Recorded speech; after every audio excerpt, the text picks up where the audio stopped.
ऐसा लगा कि जैसे अरसा बीत गया दरवाजा खुलने में।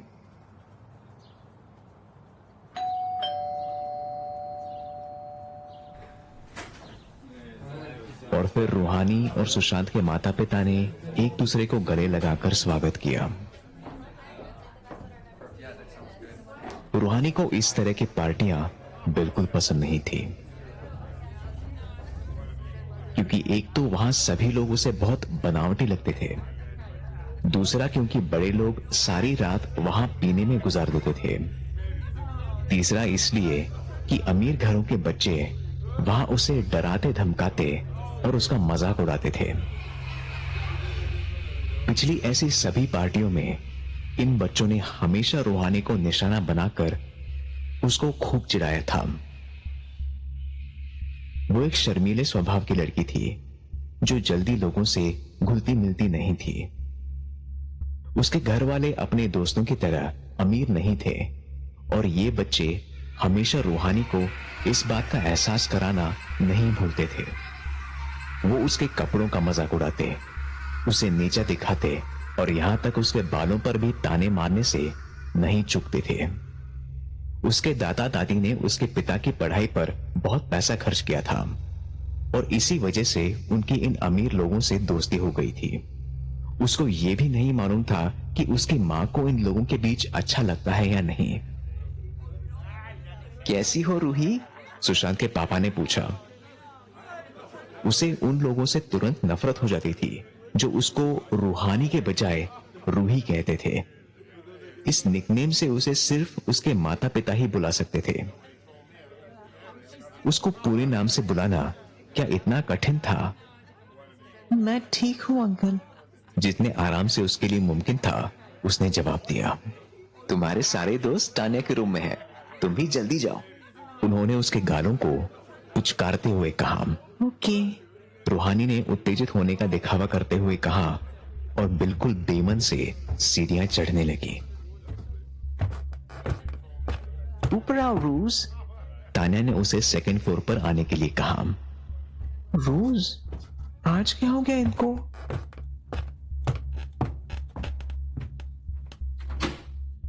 तान्या के साथ 4 और बच्चे थे, जेरी, सुशांत, आदित्य और अंजलि। उनकी शरारती आंखों से ऐसा लग रहा था कि उन्होंने उसे हर तरह से नीचा दिखाने और उसकी लगातार खिल्ली उड़ाने की पूरी योजना बना रखी थी। रूहानी को अभी से अजीब सा लग रहा था। इसके जूते तो देखो, लगता है अपनी मम्मी के जूते पहनकर आई है। उन लोगों की बदमाशियां पूरे जोरों शोरों से चल रही थी। हालांकि वो जानती थी कि ऐसा ही होने वाला है और इन अमीर बिगड़े हुए बच्चों से और कोई उम्मीद भी नहीं थी। अच्छा सुनो, आज हम ब्लडी मैरी खेलने जा रहे हैं। अंजलि ने वो हंसी का माहौल तोड़ते हुए एक गंभीर से चेहरे के साथ रूहानी को कहा। रूहानी को इस अजीब से नाम वाले गेम के बारे में कुछ पता नहीं था। उसने कभी वो गेम खेला नहीं, लेकिन जल्द ही उसको सब कुछ समझ में आ गया। बाकी बच्चों ने उसे कैंडल दी और तान्या उसे गेम के रूल समझाने लगी। गेम बहुत ही सिंपल है। तुम बाथरूम के अंदर जाओगी और हम मेन सोर्स का पावर ऑफ कर देंगे। अंदर जाकर तुम शीशे के सामने खड़ी होकर ये मोमबत्ती जलाओगी और शीशे में देख के 5 बार ब्लडी मैरी बोलोगी और बोलने के बाद कैंडल ऑफ कर दोगी। बस इतना ही करना है। इस पूरे गेम के दौरान बाथरूम का दरवाजा बंद रहेगा, पर मैं तुम्हें कीहोल से देखती रहूंगी, तो चीटिंग मत करना। मेरे ऐसा करने के बाद क्या होगा? ऐसा कहते हैं कि जब आप मोमबत्ती बुझाने के बाद लाइट ऑन करते हो तो शीशे में ब्लडी मैरी का भूत दिखाई देता है। ये सुनकर रूहानी की हालत खराब हो गई। ये मुझे नहीं करना, प्लीज। तो तान्या बोली, तुम्हें ये करना होगा, वरना हमें विश्वास हो जाएगा कि बेकार और फटे हाल लड़की होने के साथ साथ तुम डरपोक भी हो। बाकी लोग ने भी उसके इस बात का समर्थन किया और रूहानी को बाथरूम के अंदर ढकेल दिया।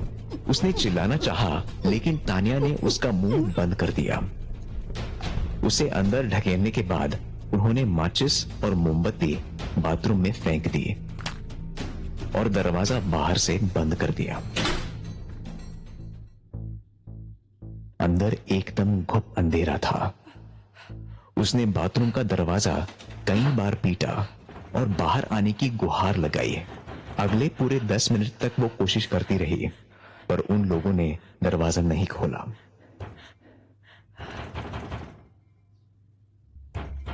उसको समझ नहीं आ रहा था कि उसके घर वालों को उसका रोना पीटना क्यों नहीं सुनाई दे रहा था।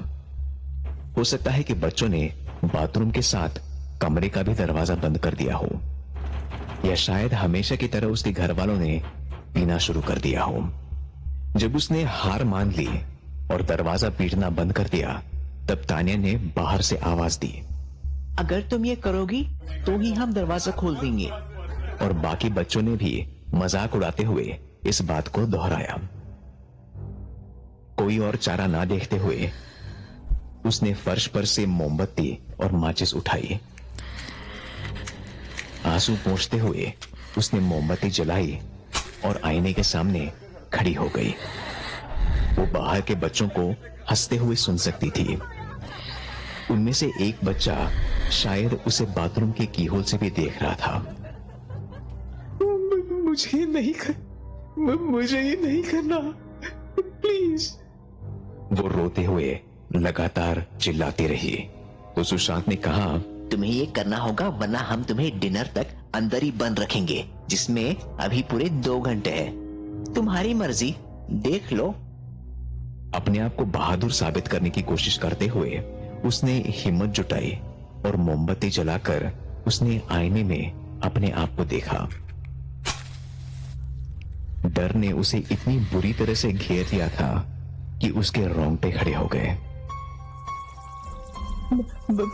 Bloody Mary, bloody Mary, bloody Mary. उसका शरीर अपने आप ऊपर से नीचे तक कांप रहा था। मोमबत्ती के लो टिमटिमाते झपकते हुए उसके चारों ओर अजीब अजीब छायाएं डाल रही थी,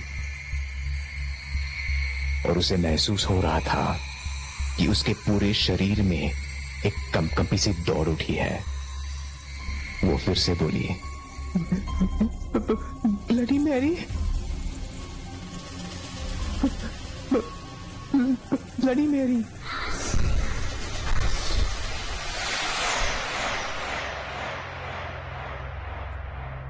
उसने मोमबत्ती बुझाई और उसका मन अंधेरे में कई डरावने विचारों के साथ फिर से भर गया। बाथरूम में हवा का कोई जरिया नहीं था। फिर वो मोमबत्ती की लौ कैसे टिमटिमा रही थी। सब कुछ एकदम शांत हो गया। बाल्टी में पानी टपकने की आवाज से उसके अंदर सिहरन पैदा हो गई। उसे अपनी गर्दन पर हवा का हल्का झटका महसूस हुआ और वो एकदम सुन्न हो गई। वो ना तो हिल पा रही थी और ना ही एक भी शब्द बोल पा रही थी। उसका गला सूख चुका था। डर के मारे उसकी हालत खराब हो गई थी।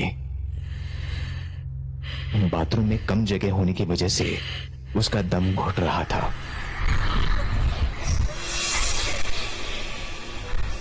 उसे लगा जैसे कोई उसके ठीक पीछे खड़ा है, लेकिन उसके पास इतना साहस नहीं था कि वो पीछे मुड़कर देख सके।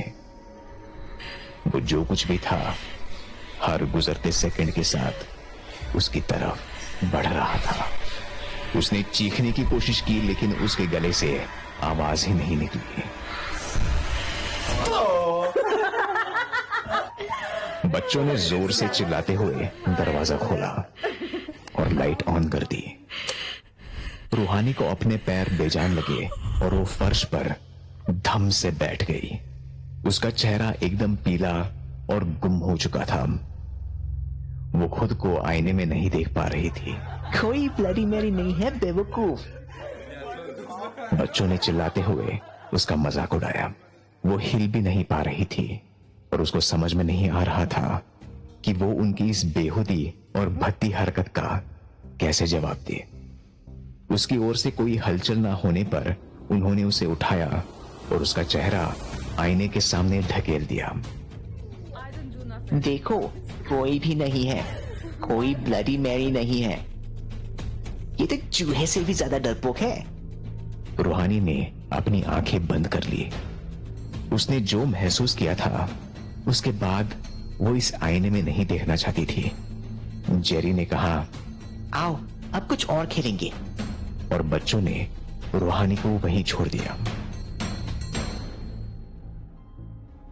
वो अभी भी कांप रही थी। तभी उनकी चीखें सुनकर वो तुरंत बाथरूम के बाहर पहुंची।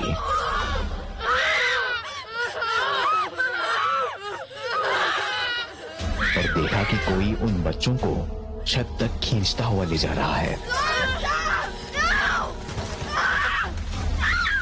डरी चौंधियाई सी उसके अंदर से सिर्फ एक हल्की सी कराह निकल पा रही थी, क्योंकि एक अदृश्य ताकत उसके सामने उन बच्चों को छत तक खींचते हुए ले जा रही थी।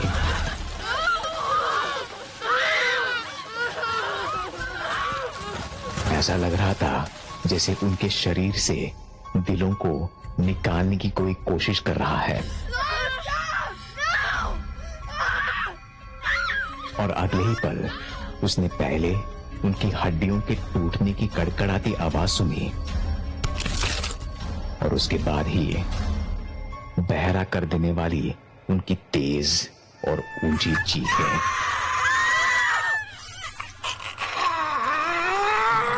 धीरे धीरे वो दीवारों में धंसते चले गए और उनके शरीर से खून टपकने लगा। इस नजारे से घबराकर वो बाथरूम में वापस आई और आईने में देखा, उसे अपनी ही परछाई दिखी। कोई भूत नहीं था और सब कुछ नॉर्मल लग रहा था। वो आईने के करीब चली गई और तब उसने जो देखा उसे देखकर वो डर से स्तब्ध खड़ी रह गई। रूहानी की परछाई मुस्कुराई, पर रूहानी नहीं।